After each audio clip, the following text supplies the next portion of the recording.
នេះគឺមិនមែនជារឿងចុះក្រោយទេសម្រាប់ក្រុមឡានកាបូដែលយើងរៀបចំកម្មវិធីនេះហើយក៏មិនមែនជារឿងទី1ដែរ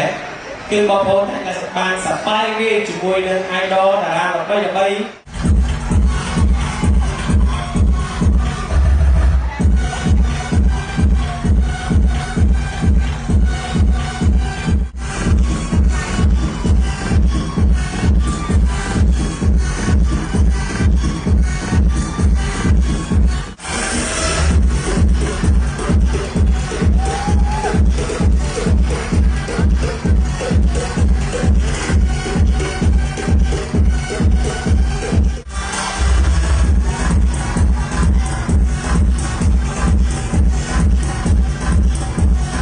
បាទគឺយើងដល់ពេលវេលាពិសេសហើយបាទគឺការចាប់រង្វា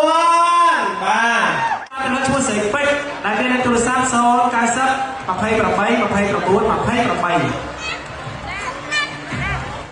28ជាបន្តទៀតបាទទៅលើឈ្មោះអិតសា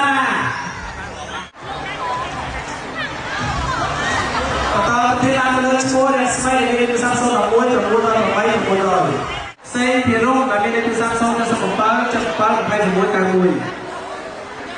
071 95 28 088បន្តទៅទៀតបានលើជួនសុខផានីដែលមានទូរស័ព្ទ088 33 98 231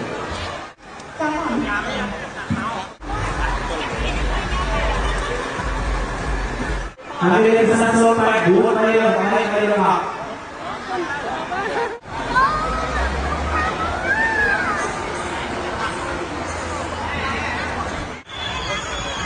ដែលមានទូរស័ព្ទ096 58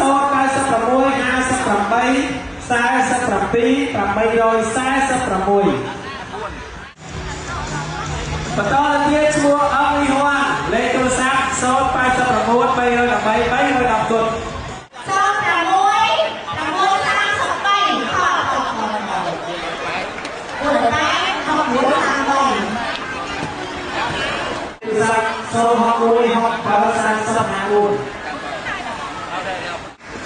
បងឲ្យលេខទូរស័ព្ទបងតិចបានទេឥឡូវយើងចង់ប្រាប់ដំណឹងមួយដល់សង្ស្ដាយបងណាគឺបងត្រូវម៉ូតូពីឡាម៉ូហើយ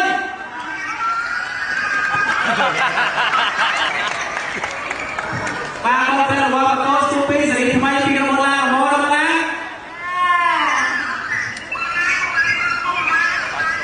បងឡាយក្រុមឡាយស្អាតជួយគ្នាបងណា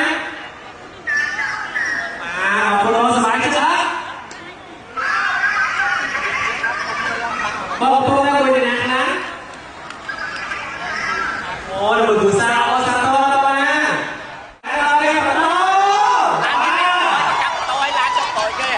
ចាំបាន